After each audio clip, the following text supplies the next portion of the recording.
जय जगन्नाथ बंधुगण सर्वप्रथमे आपण को शुभेच्छा एवं शुभ कामना। आपणकर जदि कुंभ राशि होइथाए तेबे एही वीडियोटी को थरे मात्र शेष पर्यंत निश्चिंत देखंतु। कुंभ राशिर व्यक्ति विशेष मानकर जीवन बदलिबाकू जाउअछि। एमानकर भाग्य बदलिबाकू जहार किछि पूर्वरु समस्या लागि रहिथिला, दुख लागि रहिथिला एवं ताहा एबे अंत हेबाकू जाउअछि। पुनर्बार आपणक जीवन रे सुख फेरिबाकू जाउअछि।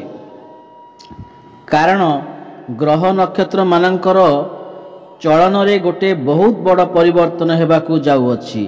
शुक्र, मंगल, सूर्य एवं बुध एही चारोटी ग्रह मानकर राशि परिवर्तन हेबाकू जाउअछि, जहा द्वारा आपण मानक जीवन रे किछि बड़ हेबाकू जाउअछि।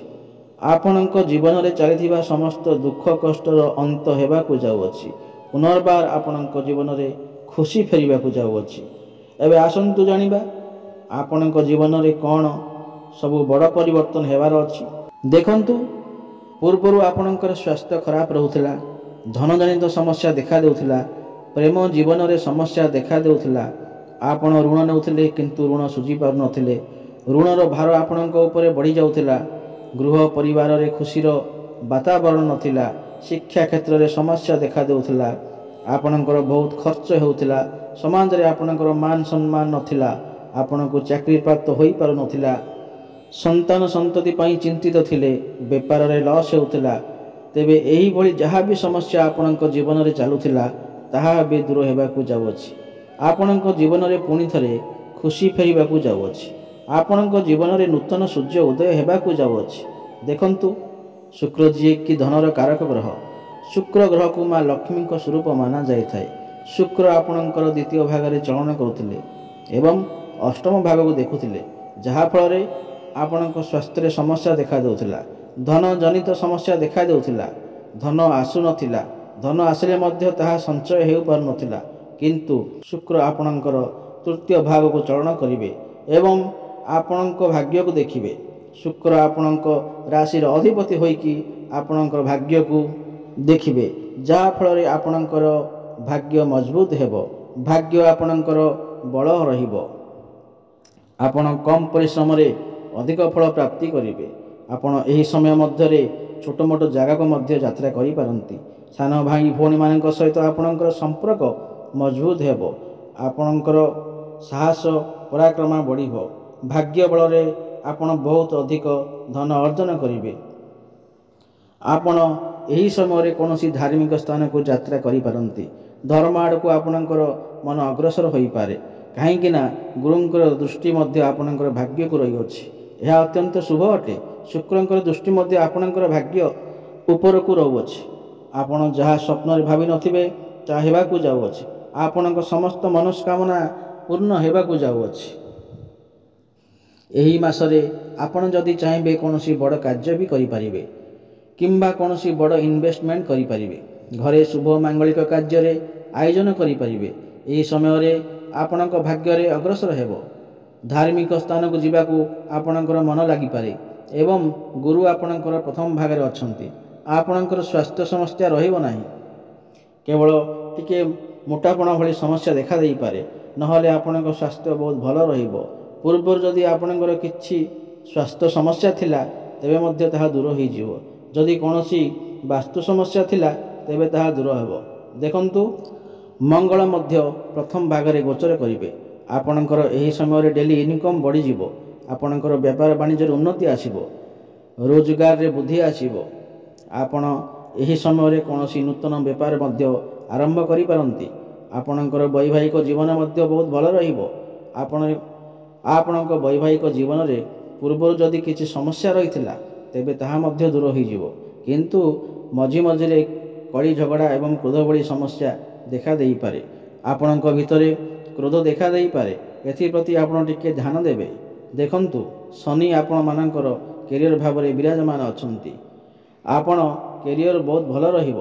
केवल एही समय रे नुहे, आगामी 1 वर्ष पर्यंत आपणक कैरियर बहुत भल रहिबो।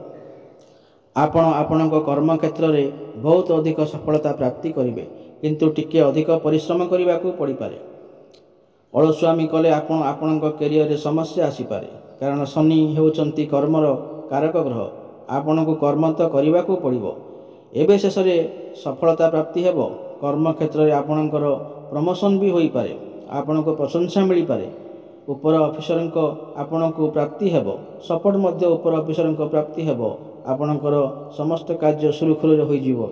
ଯେଉଁମାନଙ୍କ ପାଖରେ କୌଣସି ଚାକିରି ବାକିରି ନାହିଁ, ସେମାନଙ୍କୁ ଏହି ସମୟରେ ନୂତନ ଚାକିରି ମଧ୍ୟ ପ୍ରାପ୍ତ ହୋଇପାରେ।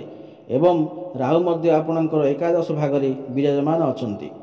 ଆପଣଙ୍କୁ ସମୟ ସମୟରେ ଆକସ୍ମିକ ଧନ ପ୍ରାପ୍ତି ହେବ। ଆପଣଙ୍କର ସମସ୍ତ ଇଚ୍ଛା ପୂର୍ଣ୍ଣ ହେବ।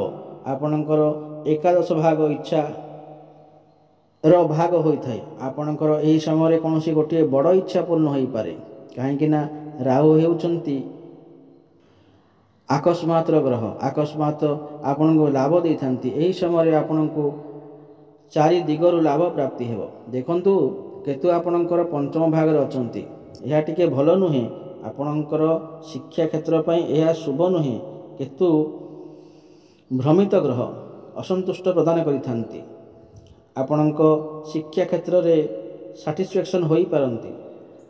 ଆପଣଙ୍କୁ ପରିଶ୍ରମ ଅନୁଯାୟୀ ସଫଳତା ନ ମିଳିପାରେ, କିନ୍ତୁ ଗୁରୁଙ୍କ ଦୃଷ୍ଟି ଆପଣଙ୍କର ପଞ୍ଚମ ଭାଗ ଉପରେ ରହୁଥିବାରୁ ଆପଣଙ୍କ ଶିକ୍ଷା କ୍ଷେତ୍ରରେ ଯାହା ବି ସମସ୍ୟା ଆସିଲେ ମଧ୍ୟ ତାହା ଦୂର ହୋଇଯିବ। ଆପଣ କୌଣସି ଦୂର ସ୍ଥାନକୁ ଯାଇପାରନ୍ତି। ଏହି ସମୟରେ ଯଦି ଆପଣଙ୍କର କିଛି ଏକ୍ଜାମ୍ ଅଛି, ତେବେ ଆପଣଙ୍କୁ ସଫଳତା ଅବଶ୍ୟ ପ୍ରାପ୍ତ ହେବ।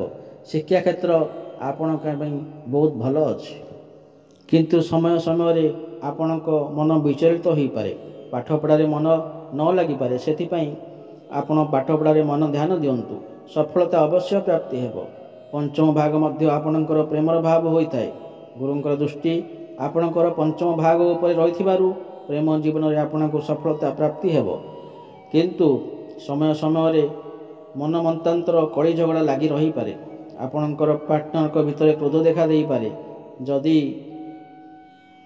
ଆପଣଙ୍କ ପାର୍ଟନର ଆପଣଙ୍କ ଉପରେ ରାଗନ୍ତି, ପାର୍ଟନରଙ୍କ ଉପରେ ଟିକେ ଡାଉଟ୍ ବି କରିପାରନ୍ତି, ଯାହାଫଳରେ ଆପଣଙ୍କ ପ୍ରେମ ଜୀବନରେ ସମସ୍ୟା ଆସିପାରେ।